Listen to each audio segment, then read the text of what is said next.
Hi there, welcome to my kitchen. My name is Santiago Martinez and I'm the master carver and brand ambassador of kwolex. And I'm here because I would like to prepare some videos to show you the craft of carving ham and to share with you some top tricks. To carve ham, we are going to need three things. A ham, obviously, but also a sturdy and reliable ham stand and a set of three very sharp knives. This one, La Puntilla, short blade knife. This is the one, the butcher, and the carving knife, which is going to be elongated and very sharp. Today I'm going to demonstrate how to open a ham. First of all, I'm going to point out to the four different parts of the ham: maza, babilla, punta, and jarrete.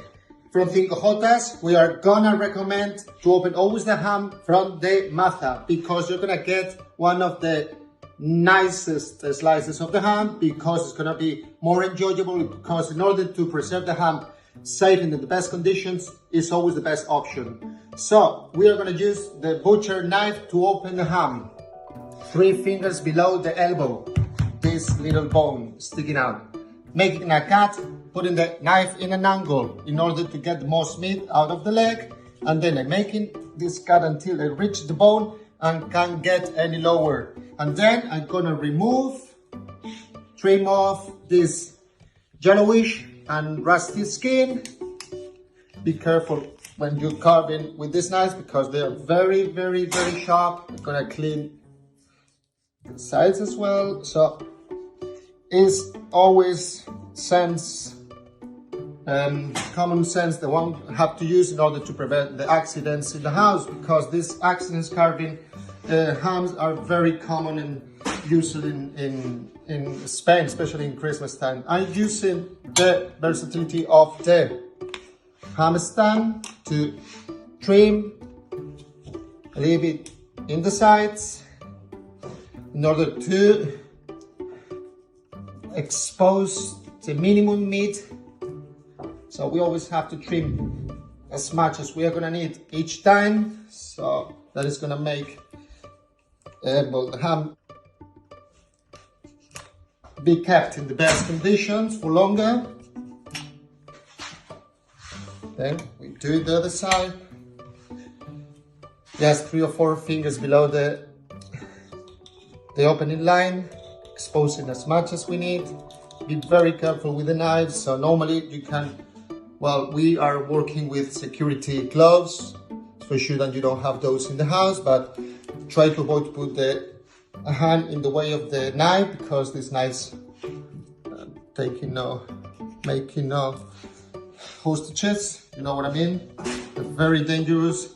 Once we get to the white fat, we can say that the ham is ready, so we can remove these little bits of rancid fat here as well.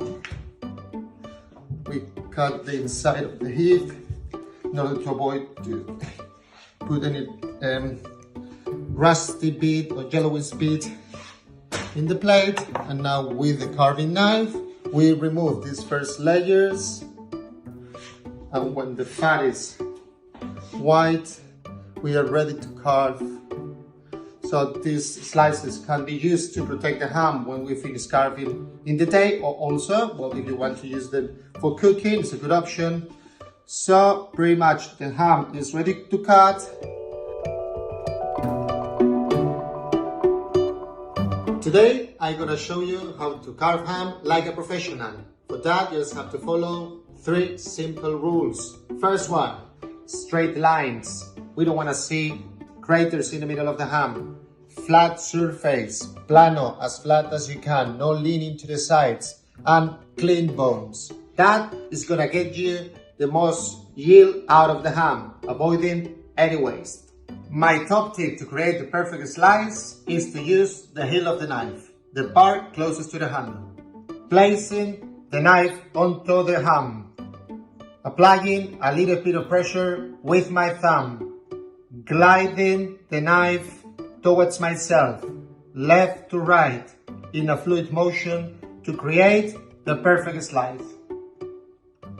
Here at the hook, the first slice is gonna be always carving away from myself.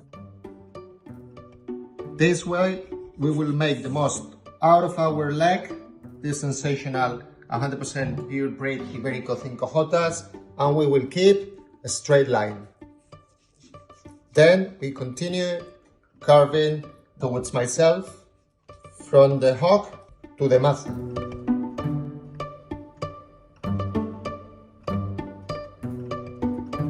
You can see the color of the meat, the infiltrated fat within the muscles.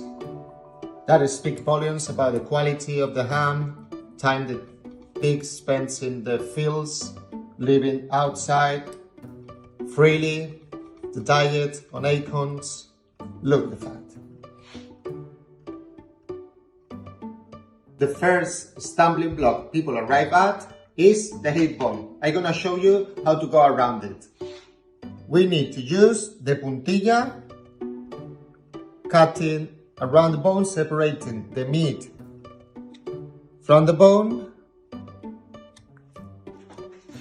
preventing the meat sticking to the bone, and allowing preparing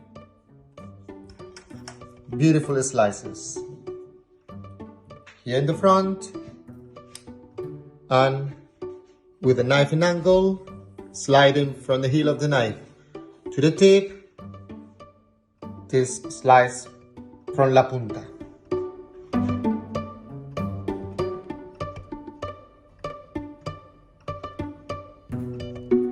One way to prove the quality of our hams, 100% pure breed Iberico fed on acorns, is to squeeze the hock. You can see all the oils and saturated fat oozing out of the muscle.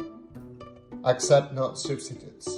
As we carving, we are gonna find these white spots in the ham, so this is totally normal, this is edible, this is an amino acid, is tyrosine, is no bone, is no salt, is no acorns, as I say, normal in our hams. The second bone we are gonna bump into is gonna be the fibula. To continue carving, I'm gonna make a clean cut behind the bone, first slice against myself, rest of the slices towards myself. Next bone to appear is the knee bone. Same as before, a clean cut behind the knee bone, first slice against me, next slice towards me, creating 2 steps.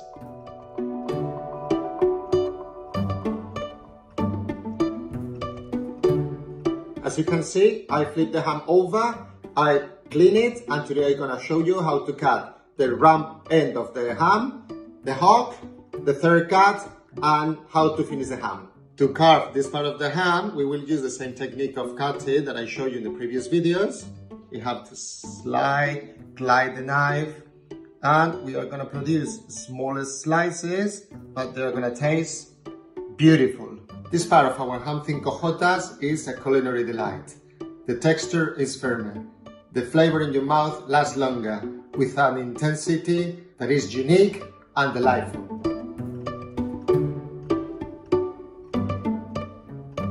Once we reach the knee, we are gonna make a clean cut behind the bone.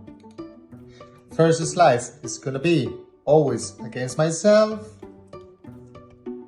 following ones towards myself. To carve the slices from this part, we will need to flip the knife over like this, carving with the back of the knife, sliding from the heel of the knife, finishing the slice with the tip.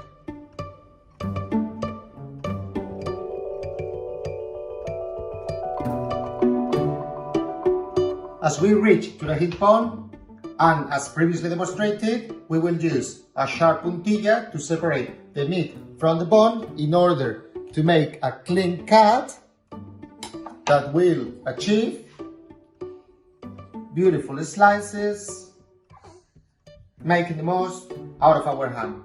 Now that we have the knee bone and the hip bone exposed, what I have to do is keep on carving until I find the femur bone. So let's crack on.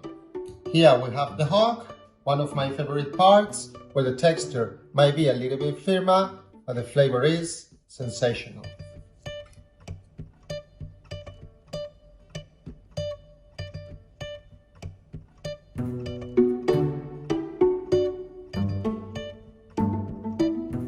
Here you can see the femur that indicates that this cut is finished.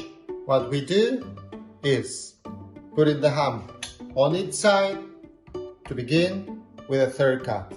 The carving technique in this area is exactly the same as before.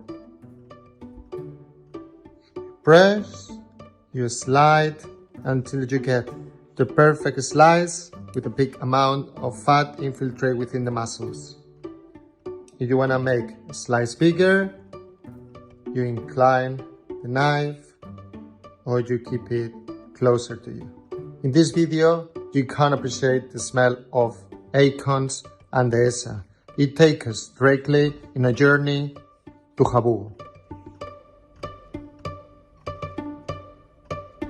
Keeping the same angle of the knife, we will carve from the hip to the hock. In case we need to separate the meat from the bone, we will use, as usual, the puntilla to do it. Once I've completed the third cut, I'm going to show you the technique I use to access to this delicious meat by cutting and snapping the fibula.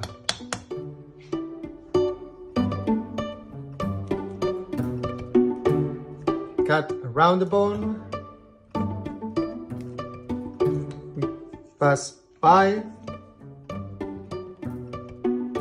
through one side to the other, and then we need to snap,